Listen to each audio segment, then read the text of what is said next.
일반 우리 한약재 다리듯이 한약을 다려서 하면 검은 한약이 나오거든요. 그러니까 검은 한약을 다시 그걸 끓여서 한 방울 떨어뜨려서 이슬처럼 만들었다고 노법이거든요. 노법이 그 요법으로 이 만든 한약이 증류 한약이고요.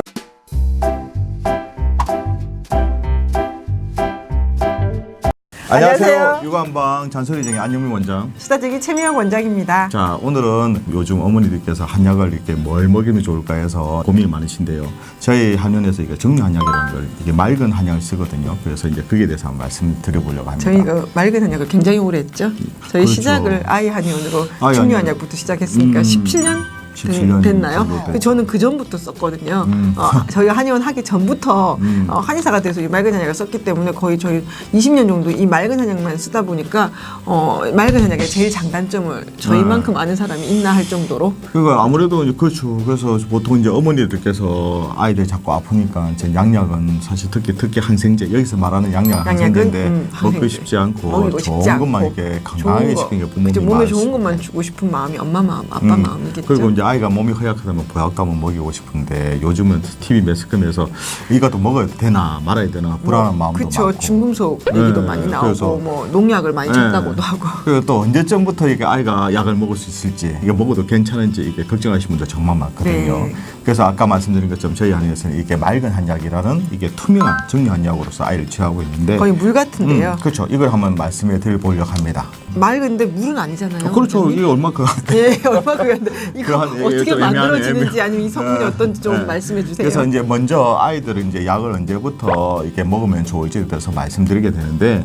보통 아이들이 이제 면역학적 취약한 시기인 첫돌 무렵 그 전에는 집에만 꽁꽁 싸우고 있다가 돌 이전까지는 엄마 면역이 그렇죠. 있잖아요. 뱃속에서 나오고 그렇게 면역이 뚝 떨어지진 않거든요. 보통 6개월까지는 엄마 뱃속에서 면역을 갖고 있기 때문에 웬만하면 아프지 않은데 6개월 이후부터는 좀 아프다가 그쵸. 특히 이제 돌 때부터 이제 우리 돌잔치하거나 돌칠한다 하잖아요. 돌칠할 때 그때부터 이제 아프기 시작합니다. 돌칠할 수밖에 없는 게 애가 그 사람들 여러 사람 만나고 또 거기서 자기도 행사도 해야 되고 얼마나 힘들겠어요. 애가 지쳐가지고 아마 그래서. 병이 날 것 같아요. 그래 네. 돌칠애가 있는 것 같습니다. 그리고 이제 더 중요한 거는 아이들이 이제 보통 돌 때까지 거의 1년 동안 키가 24cm, 26cm 내가 태어나서 인생에서 제일 많이 크는 시기거든요. 이때는 키만 크는 게 아니라 오장육부가 어느 정도 형성되는 시기입니다. 기틀이 1차적으로 그죠? 조금 완성되는 시기. 이때 약을 먹이시면 정말 좋은데 그래서 저희가 이제 첫돌 보약이라고 이렇게 말씀을 드리죠. 보통 거기서부터 시작돼서 이제 학교 전까지 엄마들이 키가 나중에 아이들이 이제 사춘기 때 좀 많이 큰다고 생각하시는데 사실 그게 아니라 학교 가기 전까지가 제일 많이 커요. 그러면 이때는 무조건 아이가 건강해야 됩니다.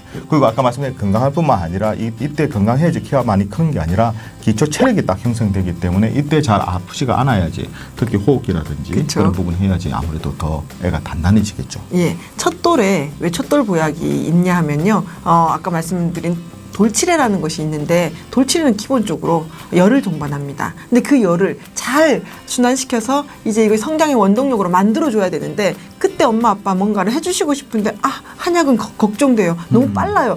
제일 걱정을 많이 하시거든요. 그래서 나온 약이 이 증류 한약입니다. 그렇죠. 아무리 이제 좋은 효과가 있는 약이라 해도 너무 시기가 빠르지 않냐고 우려하다가 차일피일 미루다가 그 시기를 놓치면 계속 애는 병치레를 하게 되고 열을 발생하게 되고 그러면서 또 성장을 좀 갉아먹는 그런 시기가 될 수 있기 때문에요. 뭔가 한약을 먹고 싶은데 안전한 걸 먹고 싶다 할 때 이 맑은 한약을 조금 알아보시면 도움이 되실 저희가 거예요. 이렇게 만들었다는 거죠. 다른 데서도 다 한의원에서도 그냥 일반적인 이렇게? 한약도 검은 한약도 있고 하는데 저희는 이런 한약을 쓴다는 겁니다. 네. 저희가 이제 이 약을 사실 만들게 된 게 아무리 약효가 좋다 하더라도 일단 아이가 안 먹으면 소용이 없잖아요. 그렇죠. 너무 썩고 네, 해서 써서 애가 그래서 삼키지 못하는 그래서 이제 때가 물처럼 있습니다. 이게 투명하고 또 향은 아예 없지는 않습니다. 양 냄새 좀 나지만 아주 약하거든요. 그래서 아이들이 거부감 없이 이렇게 먹을 수 있는 이게 약이 이게 정류 한약인데 아이들 돌전에 자꾸 이제 감기라든지 요즘 빨리 많이 아픈 애들이 많기 때문에 이때는 이게 분유물 대신에 이게 분유에 여기 타서 먹이기도 하거든요. 네. 그래서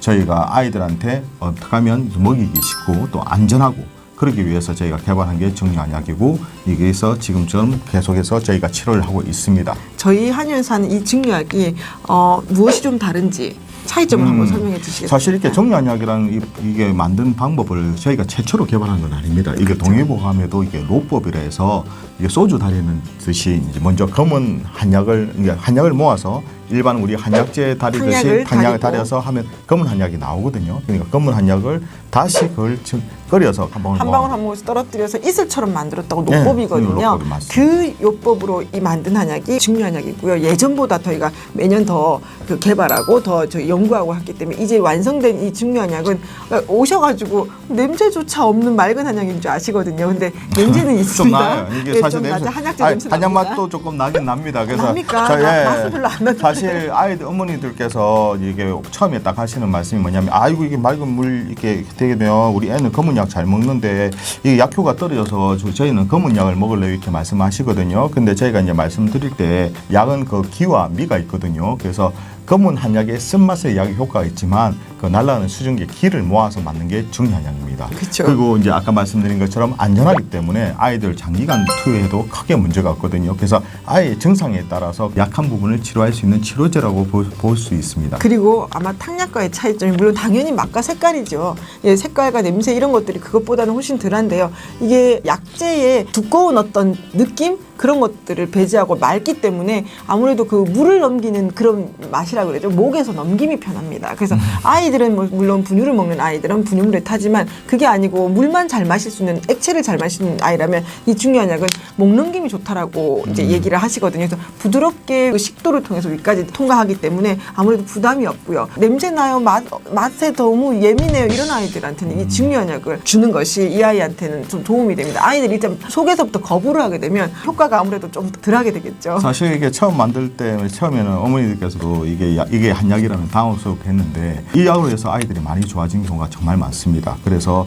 저희가 이제 정류한약 이게 맑은 한약을 계속 쓰게 되는데 약간의 맛과 냄새는 조금 있고요. 사실 여기다가 뭐 쪼꼬맛이라든지 뭐 딸기 우유 맛을 이렇게 낼 수는 있지만 저희가 그렇게 안 항상 하죠. 말씀드린 게 너무 단 건 몸에 안 좋으니까 그래서 원래 원칙은 그냥 먹는 게 원칙입니다. 그렇지만 좀 아이가 잘 안 먹는다 그러면 여기다 뭐 약간 매실에 계속 조금 타서 그 맛을 조금 낸다든지 네, 아까 그 정도로 그 분유에 정도로 해서 타준다든지 그렇게 이렇게 하시면 하실 때는 효과에 전혀 지장이 없기 때문에 그런 도움을 받으시면 좋겠고요. 음. 이 맑은 한약이 그 약재의 독성이라든지 아무래도 그런 부분에서 좀 안전합니다. 그렇기 때문에 돌 전후 아이들한테 다 좀 처방을 사실 할 수 있고요. 제 시기에 먹이는 것을 네, 그 아까 저희가 말씀드린 권장합니다. 것처럼 이제 저희가 이제 시기 하는 게 아까 말 돌 전후로 해서 정말 중요한 시기거든요. 그래서 이때 아이의 기본적인 부분을 좀 잡아주는 게 상당히 도움이 됩니다. 그래서 이 정류한약 자체가 아기들부터 요즘은 사실 이게 엄마들도 많이 드십니다. 요즘 어른들도 특히 쓴거 싫어하시는 분들요?